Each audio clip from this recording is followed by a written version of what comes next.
होने के नाते हाँ। अगर ये लगवाते हैं कि जय श्री राम बोलो, भारत माता की जय बोलो, क्या मुस्लिम धर्म इतना कमजोर है कि भारत माता की जय और जय श्री राम का नारा लगाने से टूट जाएगा या खंडित हो जाएगा? नारा तुम सनातन धर्म का नाश कर रहे हो, सत्यानाश कर रहे हो तुम।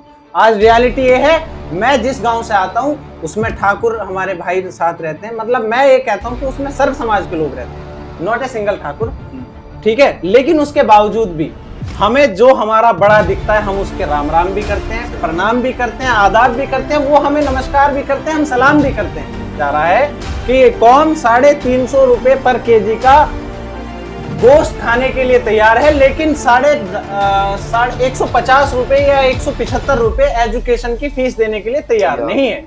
तो आज आप मेरा विश्वास कीजिए, ये जो टीवी के सामने बैठे हुए चंद लोग पाकिस्तान का नाम सुनते ही वाह, उनका 1.5 किलो खून बढ़ जाता है ना कि भाई अब देखो कैसा मजा आएगा।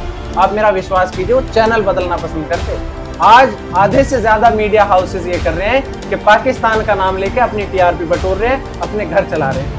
नशे आज इस कदर हैं कि युवा बेरोजगार तो है ही, लेकिन बेरोजगार के बाद वो नशेड़ी है, नशेड़ी होने के बाद वो फिर चोर है, चोर होने के बाद वो फिर एक मुजरिम है। चीन के पास शायद उसी के आसपास कुछ है, लेकिन आज आप चीन को देखिए और भारत को देखिए। हम अपने आप को कंपेयर भी करते हैं तो किससे? पाकिस्तान से, जिसका कोई वजूद ही नहीं है हमारे सामने। मैं कहता हूँ एक बाल तोड़ो सर का, उसे हाथ पे रखो, यूं फूंक करके मार दो। पाकिस्तान हमारे नजदीक उतनी भी वैल्यू नहीं रखता। मेरे चीन के पास शायद उसी के आसपास कुछ है, लेकिन आज आप चीन को देखिए और भारत को देखिए। हम अपने आप को कंपेयर भी करते हैं तो किससे? पाकिस्तान से, जिसका कोई वजूद ही नहीं है हमारे सामने। मैं कहता हूँ एक बाल तोड़ो सर का, उसे हाथ पे रखो, यूं फूंक करके मार दो। पाकिस्तान हमारे नजदीक उतनी भी वैल्यू नहीं रखता। मेरे स्वागत है यूनाइट B2B के एक और एपिसोड में। आज हमारे साथ हैं भाई दानिश चौहान, जो कि खरदोनी से हैं, और इम्पॉर्टेंट बात यह है कि भाई नशे के खिलाफ लड़ रहे हैं और एजुकेशन के लिए काम कर रहे हैं, और एक इनका एनजीओ है सर्व समाज के नाम से, उसके लिए काम कर रहे हैं। कुल मिलाकर के मुझे लगता है कि समाज के लिए काम कर रहे हैं। आइए मिलवाते हैं आपको दानिश चौहान जी से। जी दानिश भाई, खैरियत से हैं आप? मैं बहुत अच्छा हूँ, आपका बहुत शुक्रिया। और आपके तमाम दर्शकों को, जितने भी व्यूवर्स हैं, आपका दिल से हम इस पॉडकास्ट में स्वागत खैर मकदम करते हैं। आपका हार्दिक अभिनंदन है और आपका बहुत शुक्रिया इसलिए भी क्योंकि हम जैसे संघर्षवादी व्यक्तियों को लोग बोलने का मौका बहुत कमी के साथ देते हैं। इसलिए सबसे पहले आप इसके लिए बधाई के पात्र हैं कि आपने हम जैसे युवाओं के लिए, हम जैसे संघर्षवादी, चाहे आप हमें एक समाज सेवी कह लो, लोग हमें अलग अलग नाम से जानते हैं, जिसके मन में जो वर्ड आता है वो हमें उससे नवाज देता है। तो मैं जो खुद को कहूँगा, मैं एक संघर्षवादी कहूँगा। और हम जैसे संघर्षवादी को आपने बोलने का मौका दिया, अपने विचार रखने का मौका दिया, वो भी जनता के सामने, तो हम आपका इसके लिए शुक्रिया अदा करते हैं। मैं ये मानता हूँ दानिश भाई कि हर वो व्यक्ति जो सामाजिक मुद्दों से जुड़ा हुआ है, समाज के लिए काम कर रहा है, ये मंच उसके लिए हमेशा खुला रहेगा। तो आप ये मत समझिए कि आपको बुलाया गया है या आप छोटे हैं, ऐसा कुछ नहीं है। ये सम्मान है आप। मैं आपसे ये जानना चाहता हूँ दानिश भाई, आपको क्या लगा था कि आप समाज के लिए काम कर रहे हैं? मतलब ऐसा दिमाग में क्या आया कि आपको समाज के लिए काम करना चाहिए? समाज के लिए तो लीडर बहुत हैं, वो काम कर रहे हैं, आपको क्या लगा था ऐसा? बड़े अफसोस के साथ में आपको ये बताना पड़ रहा है मेरे भाई मान्यवर। देखिए, यदि लीडर काम करते तो आप विश्वास कीजिएगा, मुझ जैसे नौजवान को समाज सेवा करने की सोचना तो छोड़ो, करना तो छोड़ो, सोच भी नहीं आता, ख्याल भी नहीं आता। आज अफसोस की बात यह है, जो लीडर हैं वो नफरती आचार बांट रहे हैं। जो जनता है वो चावलों की, सूखे चावल होते हैं ना, जो सिर्फ ना उनमें नमक होता है, ना तेल, ना मिर्च, ना पानी, बस पानी में उबाल के दे देते हैं, वो चावल जनता हाथ में लेके खड़ी है। कोई उसमें जिसका जैसा मन करता है उसमें उतनी नफरत की चम्मच के अचार डाल देता है, और विकास जिस चीज़ का नाम है, जिसकी ज़रूरत है जनता को, वो पहुंच ही नहीं रहा उनके बीच तक। इसलिए हमें खुद उतरना पड़ा, हमें अपने परिवार को त्यागना पड़ा, हमें अपनी आराम की भरी ज़िंदगी, जो हमारे जीवन में सुकून था, उसे त्याग करके हमें संघर्ष का रास्ता अपनाना पड़ा। क्यों? क्योंकि हमें आने वाला मुस्तकबिल नज़र आ रहा है भाई। अगर यही हालात, जिस तरीके से आज हमारे लीडर काम कर रहे हैं, अगर यही रफ्तार लीडरों की रही, तो मेरा मानना ऐसा है, देश तो इस कदर अंधकार की तरफ भाग रहा है। मतलब मैं ये कह रहा हूँ कि इतनी तेज़ी से, जितनी हमारे देश की पॉपुलेशन है ना, चीन के पास शायद उसी के आसपास कुछ है, लेकिन आज आप चीन को देखिए और भारत को देखिए, हम अपने आप को कंपेयर भी करते हैं तो किससे? पाकिस्तान से, जिसका कोई वजूद ही नहीं है हमारे सामने। मैं कहता हूं एक बाल तोड़ो सर का, उसे हाथ पे रखो, यूं फूंक करके मार दो।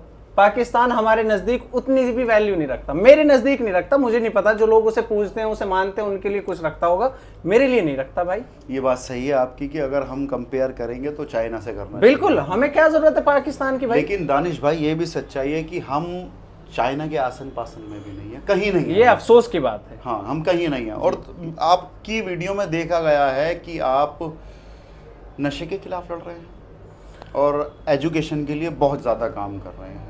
ये क्या वजह है, क्या मतलब आपको क्या लगता है इसके लिए?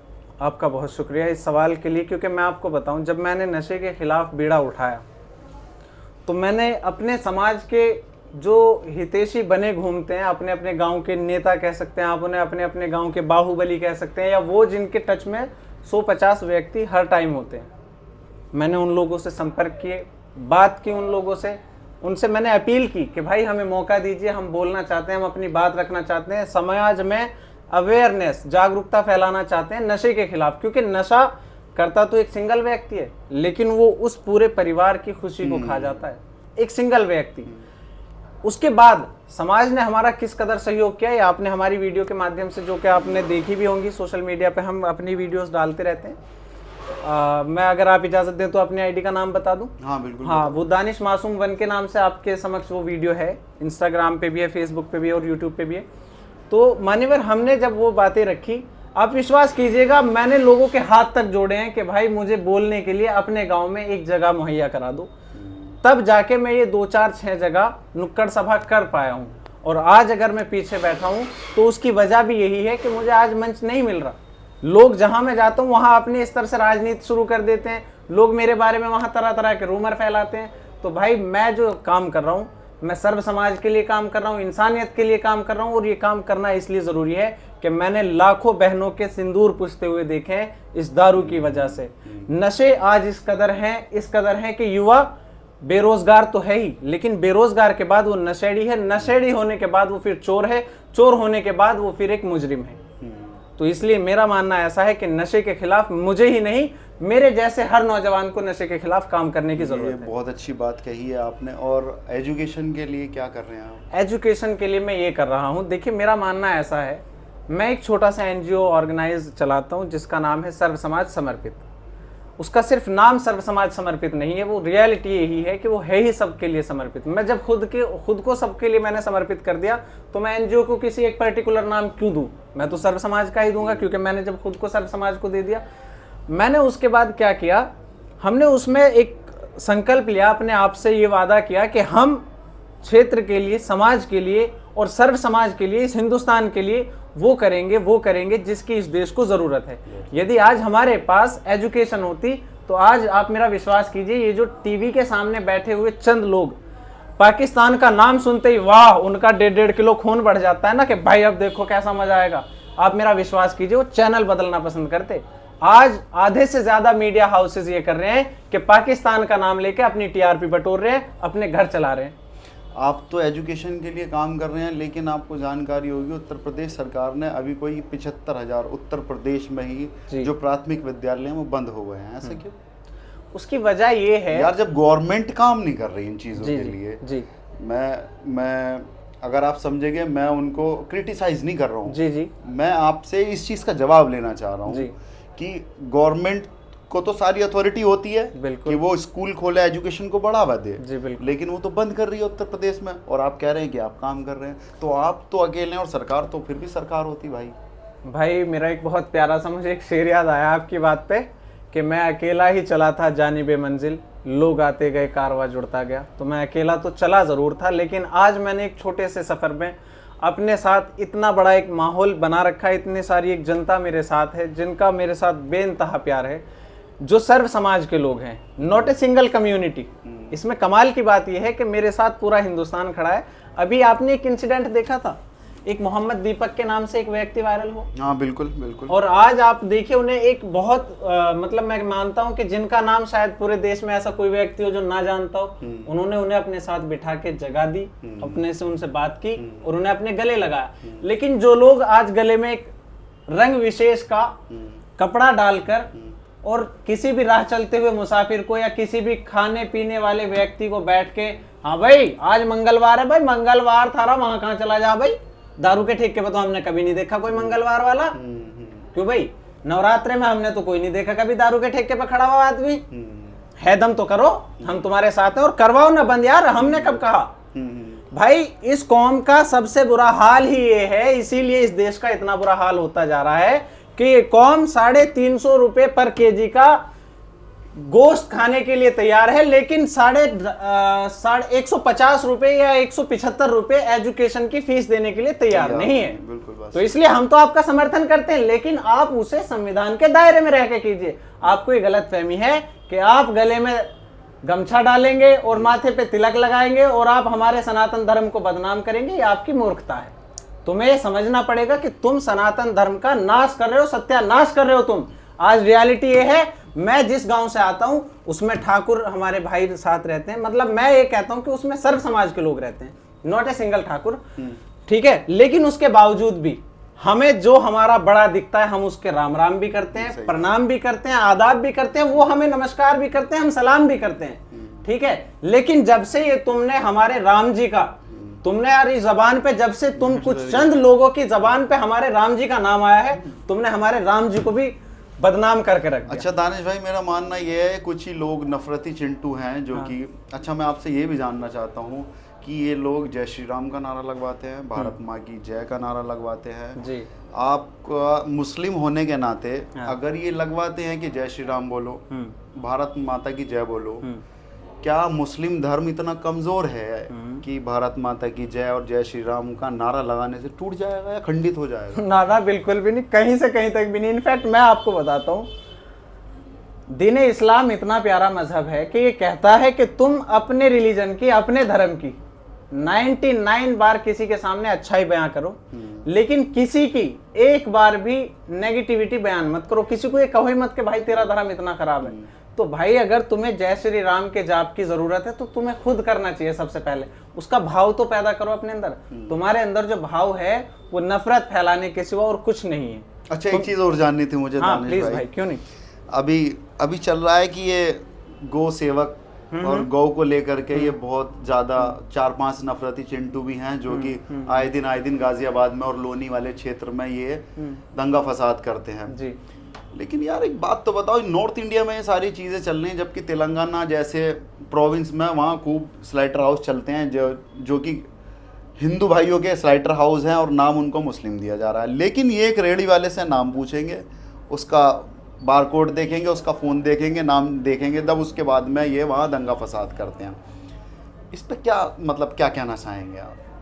देखो भाई, सबसे पहले तो मैं आपको बता दूं, आप ही के माध्यम से, आपका सवाल है तो इसलिए आप ही के माध्यम से जितने भी हमारे व्यूवरशिप है, जितने भी हमारे व्यूवर्स हमें देख रहे हैं और सुन रहे हैं, मैं सबसे पहले आपसे ये बात कहना चाहूँगा भाई कि आप सबसे पहले तो ये समझिए कि सरकार किसकी है, बाहुल संख्या किसकी है। संविधान ही तो सबका है, सरकार भी सबकी है, देश भी सबका है। तुम्हें ऐसा क्यों लगता है कि तुम्हारे नाम बूझ लेने से किसी को, तुम देश को, क्षेत्र को महफूज कर रहे हो? तुम महफूज नहीं कर रहे, तुम बदनाम कर रहे हो, तुम बेकार कर रहे हो, देश में आग लगा रहे हो। देश की मोहब्बतों का आज हम लोग एक दूसरे के, जैसे पहले किसी के गम में, दुखी में, खुशी में एक साथ खड़े हुआ करते थे, आज तुमने उसमें दरार डालने का काम किया। लेकिन फिर एक मोहम्मद दीपक जैसा नौजवान खड़ा होता है और मोहब्बत का दिया जला के तमाम अंधेरे को एकदम से छाट के चला जाता है। नहीं, मैंने अब ये भी देखा कि जब से दीपक भाई ने वो इंसिडेंट हुआ था, उसके बाद से बहुत सी वीडियो ऐसी निकल करके आ रही हैं कि लोग, अब आप इसमें धर्म को मत जोड़ना, बिल्कुल, बहुत लोग ऐसे निकल करके आ रहे हैं कि वो बिना देखे, धर्मों को बिना देखे वो एक दूसरे का साथ दे रहे हैं। बिल्कुल। तो ये फ्यूचर आने वाला जो इंडिया है हमारा फ्यूचरिस्टिक, तो उसमें अगर ये चीजें देखी जाए तो ये बहुत अच्छा काम भाई हमारे देश का यही है और यही रहेगा। देखिए ऐसा होता है, जब कभी रात आती है ना तो कुछ कीड़े उड़ने लगते हैं, उन्हें ये लगता है अब रात हो गई, अब तो हमारा राज है। उनका राज नहीं होता, उनका अंधकार होता है। वो आते हैं, चंद घंटों के लिए उड़ते हैं, फड़फड़ाते हैं, अपने पर झाड़ देते हैं और सुबह होती है, सवेरा होता है, वो ढूंढे नहीं मिलते। यही हाल इन नफरती चिंटुओं का है। और मैं आपको बधाई देना चाहता हूं कि आप इतने सेंसिटिव सवाल कर रहे हैं, जो वाकई में आज की डेट में जो बड़े मीडिया हाउसेस है ना, उनके सवालात होने चाहिए जो आप मुझसे कर रहे हैं, और वो लीडर से करने चाहिए उन्हें। लेकिन अफसोस होता है हमें इस देखकर कि जो बड़े मीडिया हाउसेस हैं उनमें बातें किस बात पे होती है, जिनके ना कोई सर है ना पैर है। एक वीडियो मैंने आपकी देखी थी जो मेरे सामने आई थी, आप उसमें दहेज के लिए बात कर रहे थे कि दहेज लेना पाप है, और ये इस पे मतलब कैसे कह सकते हैं, ये तो समाज का एक चलन है और चलता आ रहा है, आप इसको कैसे कह रहे हैं कि लेना पाप है? हो सकता है शायद आप शादी करें तो आप भी लें, आप क्या मना कर देंगे? मैं आपकी बात से सहमत हूँ, लेकिन एक बात सोचिए आप, मेरे पिताजी या मेरे ससुर साहब देने में भी समर्थ थे और लेने में भी संपन्न है, मालिक ने उन्हें इस लायक बनाया है कि वो दे सकते हैं और ले सकते हैं। लेकिन मेरा सवाल ये है, एक रिक्शा चलाने वाले पे दबाव क्यों है? अभी मैं आपको एक बात बताऊं, मैंने अब तक जो अपनी एनजीओ से डोनेट किया है उसका आंकड़ा समथिंग 50,000 के अप्रोक्स होगा। उसमें मोस्टली जो मेरे पास अब तक लोग आए हैं, कुछ लोग तो आए हैं इलाज के नाम पे बेचारे, बाकी मोस्टली जो लोग आए हैं उनका सिर्फ सवाल ये है कि मेरे घर में 2 बेटियां जवान बैठी और मुझे उनकी शादी करनी है, भाई साहब हमारी मदद करो। और उसमें भी अफसोस की बात ये होती है कि वो कहते हैं कि भाई साहब प्लीज वीडियो मत बनाइएगा। अब आज की डेट में दुनिया इतनी खराब हो गई है कि परमात्मा के नाम पे, राम के नाम पे, अल्लाह के नाम पे कोई काम नहीं करना चाहता। ये कैमरा उठाइए, आप किसी एक व्यक्ति के पास जाइए और उससे कहिए कि जो लायक हो आप उसके पास जाइए, जिसके पास आप बिना कैमरे के जाएंगे तो वो आपको 1,000 नहीं देगा, लेकिन आप कैमरा लेके जाइए, वीडियो ऑन करके जाइए और उससे कहिए कि भाई मुझे तुमसे 1,51,051 रुपए 51 पैसे चाहिए, मैं लिखित में दे सकता हूँ भाई साहब, वो व्यक्ति आपके लिए 51 पैसे भी हाजिर करेगा। ये तो हो गया आज की डेट में कैमरे की सच्चाई। अब मैं जहेज के खिलाफ इसलिए बात करता हूँ, भाई एक व्यक्ति देने में समर्थित है, एक व्यक्ति का बजट नहीं है उस स्तर का, भाई हर इंसान एक जैसा नहीं होता, तो फिर ये मिडिल क्लास को क्यों इस चक्के में पीसा जा रहा है?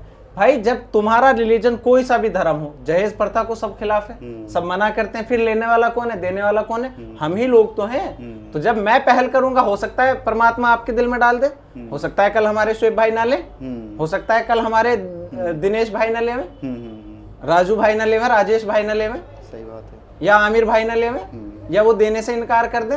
और जब इस तरीके से एक पैटर्न बनेगा, ये एक चैन बनेगी, तो आप देखिएगा देश बहुत सुंदर हो जाएगा। देश में जो कर्जे की आंधी आई हुई है ना, ये कर्ज की आंधी शांत हो जाएगी, क्योंकि मोस्टली इंसान खर्च शादी पे करता है। और मेरी रिक्वेस्ट है सर्व समाज के लोगों से कि भाई आप प्लीज, ये हाथ जोड़ के रिक्वेस्ट है मेरी कि आप प्लीज अपने बच्चों की एजुकेशन पे ध्यान दीजिए। आप जो तैयारी अपने बच्चों के साथ कर रहे हैं शादी को लेकर के, वो शादी की तैयारी ना करके आप एजुकेशन की तैयारी करें अपने बच्चों के साथ। बहुत पॉजिटिव रहें, बच्चों को इज्जत दें, बच्चों की भी अपनी सेल्फ रेस्पेक्ट होती है। आज हमने देखा है अगर बच्चे का काम अच्छा नहीं चलता तो पेरेंट्स उसके साथ बहुत मिसबिहेव करते हैं, बच्चे को टॉर्चर करते हैं, मेंटली टॉर्चर करते हैं। आप विश्वास कीजिए, माता पिता की दुआएं इंसान को अर्श से फर्श पर और फर्श से अर्श पर ले जाने का दम रखती हैं। अच्छा दानिश भाई, अभी तकरीबन 1 सप्ताह पहले आपकी एक वीडियो वायरल हुई थी ओम इमेजिन सेंटर, डायग्नोस्टिक सेंटर पर जी, आपने वहाँ वीडियो वगैरह बनाई, वो वीडियो भी देखी मैंने जी। मतलब क्या सीन क्या था? वो सीन ये था बॉस, एक MRI कंट्रास्ट होनी थी, हमारे एक परिचित हैं, वो इत्तेफाक से, देखो कमाल की बात इसमें, हैरत की बात ये है कि वो डॉक्टर भी है। कोई एक आम इंसान हो अगर वो कोई डॉक्टर है, क्या नाम है? डॉक्टर शाफेद अंसारी, अच्छा, कुछ ऐसा करके उनका नाम है। तो वो वहाँ पे अपने छोटे भाई की MRI कराने जाते हैं। MRI कंट्रास्ट होनी थी, वो उनसे सेल्फ में कराते हैं, तो वो MRI की 6,000 रुपए की स्लिप भी काट के उन्हें दे देते हैं। लेकिन तभी वहां पर एक दूसरे साहब आते हैं रिसेप्शन पे, वो कहते हैं सर आप अपना पर्चा और दिखा दीजिए, कौन सी MRI है? वो कहते हैं कि जी MRI कंट्रास्ट होनी है। वो कहते हैं कि नहीं नहीं सर, फिर भी एक बार आप अगर हमें रिपोर्ट दिखा देंगे तो हमारे लिए बहुत ईजी हो जाएगा समझना चीज़ों को। उसके बाद वो जब उन्हें जैसे ही पर्चा दिखाते हैं तो तुरंत वही जांच, सेम जांच जिसकी स्लिप भी कट चुकी है, वही जांच उसी सेंटर के ऊपर एकदम से 9,000 रुपए की हो जाती है, यानी कि 3,000 रुपए का कमीशन। और इसमें भी ताज्जुब की बात यह है कि जो व्यक्ति तुमसे ये जांच कराने आया वो खुद एक डॉक्टर है। जब आप एक डॉक्टर के साथ इस तरीके से पेश आ रहे हैं तो आप एक आम इंसान के साथ क्या करते हैं? फिर दूसरी बात, वो उनसे कहते हैं कि सर मैं भी डॉक्टर हूं, आप प्लीज मेरे साथ ऐसा ना करें, मैं आपसे जानता हूं कि फ्लैट रेट इसका ये है।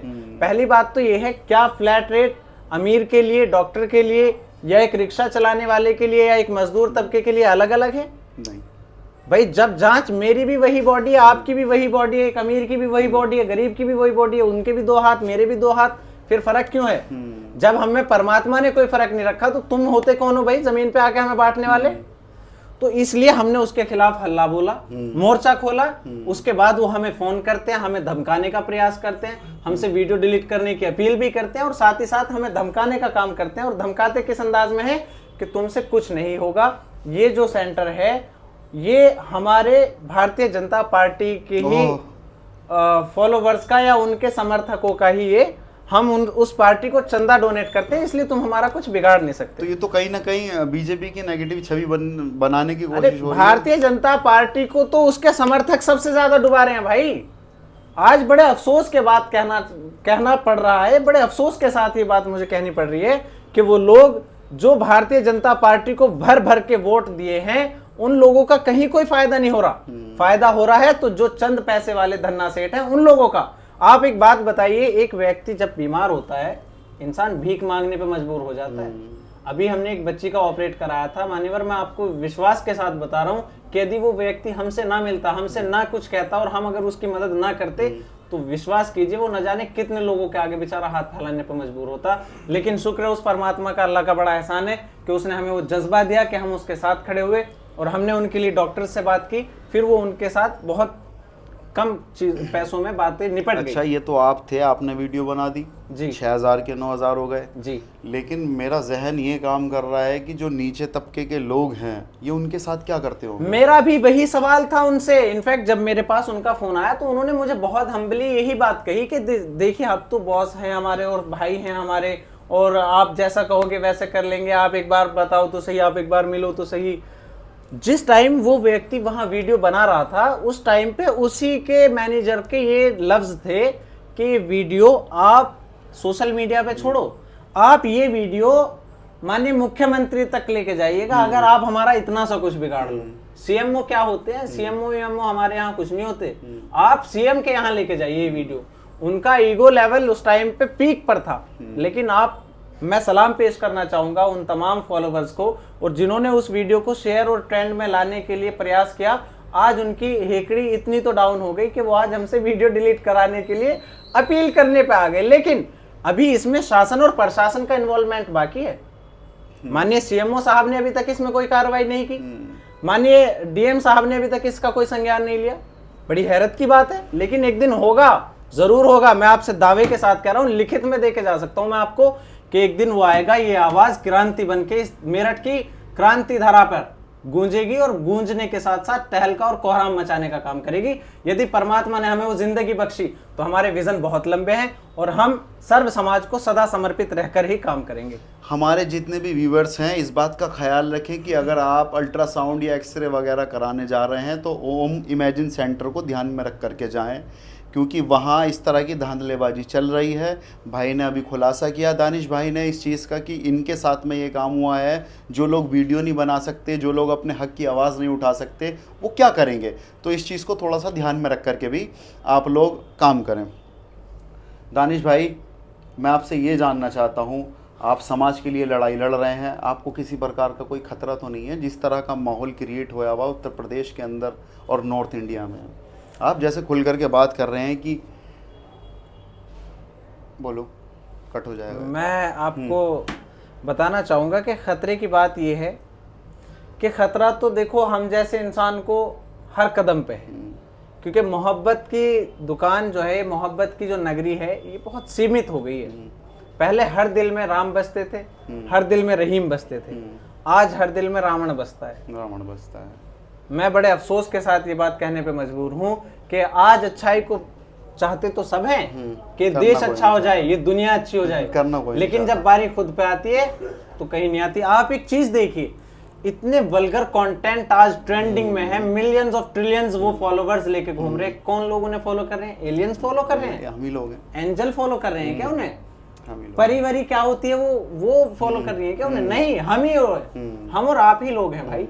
तो मेरे भाइयों, मेरे आपसे हाथ जोड़ के रिक्वेस्ट है, आपको जो अच्छा लगता हो, जो इंसानियत के लिए काम करता हो, आपके मुझसे मतभेद हो सकते हैं, मुझे फॉलो मत करो, कोई दिक्कत नहीं है, लेकिन आप अच्छाई को प्रमोट तो करो। आज मैं देखता हूँ जितने भी संघर्षवादी व्यक्ति हैं वो लोग हैं जो अच्छाई के लिए काम कर रहे हैं। एक व्यक्ति आता है जिसका पहले नाचना गाना ढोल बजाना काम था, लेकिन अचानक से उसे पता नहीं क्या होता है, उसे कोई एक फॉर्मूला बांध के देता है कि भाई एक काम कर, अगर तुझे फेम चाहिए और पैसा चाहिए तो धर्म विशेष के खिलाफ बात कर और देख कैसे पॉपुलर होता है। और अफसोस की बात है कि वाकई में ऐसा होता है, कुछ काम नहीं है कुछ भी, कभी हिंदू मुस्लिम, बस बस बस हिंदू बस। मुस्लिम। अगर आप उनसे ये पूछो कि भाई तूने आज तक कितनी हिंदू बेटियों की शादी करा दी, तो उनके पास कोई जवाब नहीं। कितने गौशाला बना दिए, तो उनका कोई जवाब नहीं। कितनी तुमने आज तक गौ सेवा के नाम पे कितनी गौ का ट्रीटमेंट करा दिया, कितनियों का उपचार करा दिया, और कितनी गायों को तुम दिन भर में राशन पानी देने का काम करते हो, तो भाई साहब नील बटे सन्नाटा मिलेंगे। चाहे आप उनसे सुबह पूछ के देख लीजिए आप। नहीं, सही बात। और अगर आप हमारे कोई भी ऐसा व्यक्ति है जो उन्हें जानता है तो भेजो हमारी उनके साथ ये वीडियो, देख लेंगे हम उन्हें क्या जवाब आएगा उनका। दानिश भाई, यूथ के लिए क्या कहना चाहेंगे, जो आपका मैसेज होना चाहिए हमारे यूथ के लिए, हमारे जेन जी के लिए? यूथ भाई यही है बस 2 शब्दों में, कि तुम देश का आने वाला मुस्तकबिल हो, भविष्य हो। देश तुमसे है और तुम देश से हो, इसलिए देश को आज तुम्हारी ज़रूरत है। अपने आप को संभाल लो। जिस अंधकार की तुम तरफ जा रहे हो तुम्हें अभी अंदाज़ा नहीं हो रहा, लेकिन जब तुम थोड़े से उम्र की तरफ पहुंचोगे, जब तुम और चंद साल काट लोगे अपनी ज़िंदगी के, तब तुम्हें एहसास होगा। लेकिन उस समय तुम्हारे पास रोने से ज़्यादा कुछ नहीं होगा। इसलिए आज मौका है, अपने आप को अवेयर करो। हम जैसों को साथ मत दो, हमें अपने साथ लेके चलो। हम भाई कोई लीडर वीडर नहीं है, समझ गए साहब। हम तो सेवक हैं, हम तो आपके नौकर हैं। हमसे तो अपनी सेवा करा लो, देश की सेवा करा लो। हाथ जोड़ के विनती है आपसे, और इस देश को मोहब्बत और भाईचारे के साथ लेके आगे बढ़ो। ये देश रहना चाहिए। पार्टियां आती हैं जाती हैं, संगठन बनते हैं, टूटते हैं, बिगड़ते हैं, फूट पड़ती है, आपस में मतभेद होते हैं, फिर संवाद होते हैं, लेकिन ये देश रहना चाहिए। और ये देश तब रहेगा मेरे दोस्त, मेरे नौजवान, जो तुम वीडियो देख रहे हो, जब तुम अपने दिल से वादा करोगे कि आज के बाद जो भी करना है वो सर्व समाज के लिए करना है, हिंदुस्तान के लिए करना है और देश हित के लिए करना है। ये जरूरी नहीं है कि जो देश की बॉर्डर पे खड़ा है वही देश की हिफाजत कर रहा है। आप जो देश के अंदर बैठे हैं, आप जो माहौल क्रिएट करते हैं, आप ही सब कुछ हो। ये विश्वास कीजिए, तुम बिन हम कुछ नहीं है, हमारे बिन जिस तरीके से तुम कुछ नहीं हो वैसे ही हम भी तुम्हारे बिन कुछ नहीं है। इसलिए साथ दीजिए। ये थे हमारे दानिश भाई, सर्व समाज के लिए काम कर रहे हैं। आपने सुने इनके विचार। और भाई दूसरी बात ये, अगर आपको लगता है कि मैंने आपको वैल्यूएबल कंटेंट दिया है तो यूनाइट B2B को सब्सक्राइब कीजिए। धन्यवाद।